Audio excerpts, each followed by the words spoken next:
This episode is brought to you by Skillshare. The first 1,000 people to sign up using the link in the description will get their first 2 months free. All countries flirt with a national deficit at one time or another. But the USA, with more than $21 trillion in debt as of March 2018, is having a relationship with debt so close they're practically in bed together. This mega figure is greater than its economic output, and yes, it seems to keep on rising as a general trend. But how did the debt grow that high? And is there any way to bring the balance sheet back to zero? Why do countries get themselves into debt? And what are the methods for paying off the deficit? Today we take a look at the events leading up to the accumulation of this gigantic debt, and we determine if there is any way for the US to turn this massive deficit around in this episode of the Infographics show, What If the US Paid Off Its Debt? Debt is created by either excessive spending or deep tax cuts. Sometimes, tax cuts are justified in order to spur the economy out of a recession. In 1939, the US debt was at $40 billion,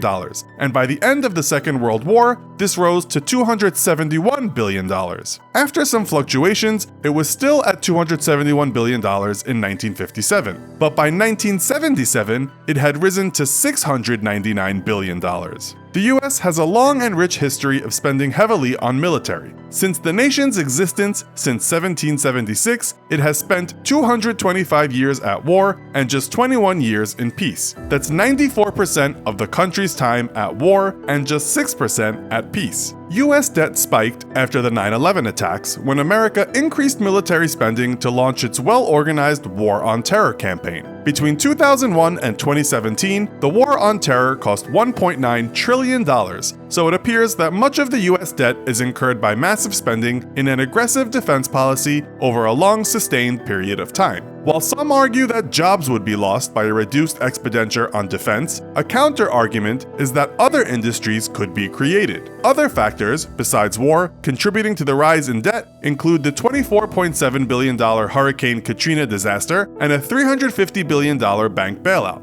The current financial situation is, however you look at it, a bit of a mess. The country hasn't always been broke. In January of 1835, the US government succeeded in paying off its entire national debt, in full for the first time in its history, but slipped back into the red again shortly thereafter. In January of 1836, the national debt was sitting at a comparatively tiny $37,000. From then on, the American debt fluctuated a bit for several years, but remained relatively low until around 1863. Shortly after 1948, America began to pay down the massive debt incurred in the 1930s and 40s, but shortly after 1982, the debt began to build. From 1992 to 2000, the debt began to be paid back again, only for that huge spike after 2001 and 2008, and the rest, as they say, is history. So just what is national debt? Government debt is money that has not been raised by taxes and has been spent on goods and services. This money has been borrowed. When a government runs a budget deficit, it costs them more to administer the country than it receives in revenue.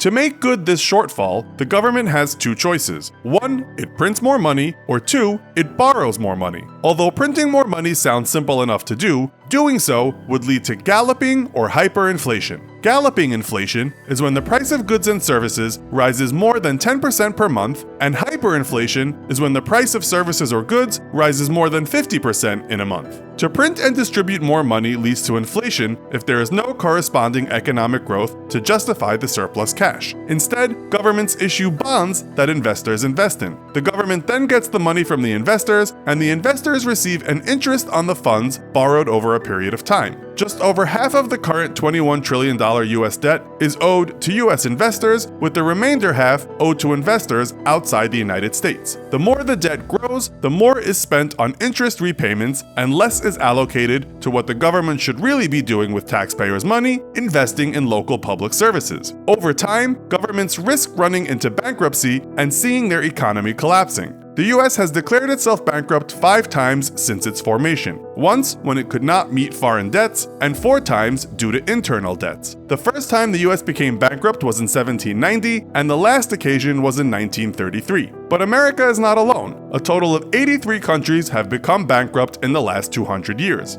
Debt can be reduced in one of two ways. Debt is forgiven or debt is paid back. most of the people, countries, and organizations who are owed money by the states are unlikely to forgive the debt, so the US will probably have to pay it back at some point if it is to reduce the deficit to zero. For a government to start paying back its debt, it will need to spend less than it earns or receives in taxation and run on a budget surplus. Seems simple enough, but the problem is that society becomes accustomed to the level of government spending, especially if they directly benefit from it. Nobody wants to give up what they already have, and nobody wants to pay more taxes. Society in general wouldn't wish to see a cut in spending on healthcare, schools, and other essential services. Cutting back on spending leads to less votes and a loss of power to the next politician who promises more spending. This is how the problem escalates. So if the American government somehow paid back its debt, then the taxpayer would see more of their tax dollars spent on local government services and less of that dollar paid back to investors in interest. The overall standard of living should also rise for most Americans. Voters would need to accept short-term financial pain for long-term gain. But with the American political system set up as it is, a new president could come along and put all of those good years to waste in a manic spending frenzy.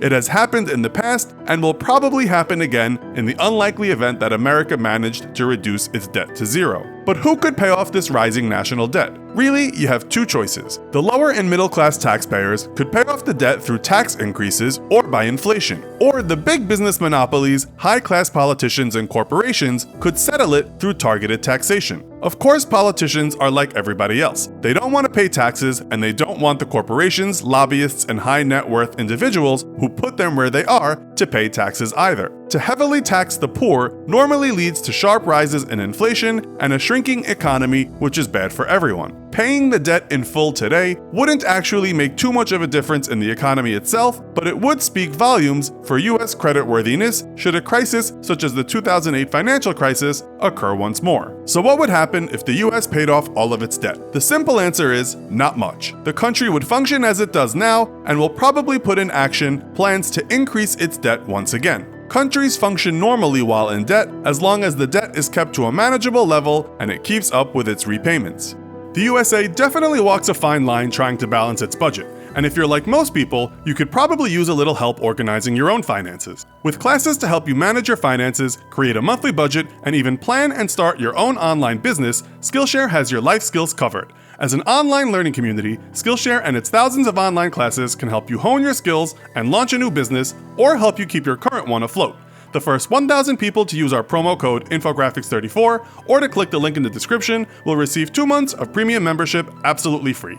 Join Skillshare and start learning today. So, what do you think about the US debt? Should it be paid off? And if so, who should do the paying? Do countries really function better when they are in debt? Let us know your thoughts in the comments. Also, be sure to watch our other video called Japan's Population Problem. Thanks for watching, and as always, don't forget to like, share, and subscribe. See you next time!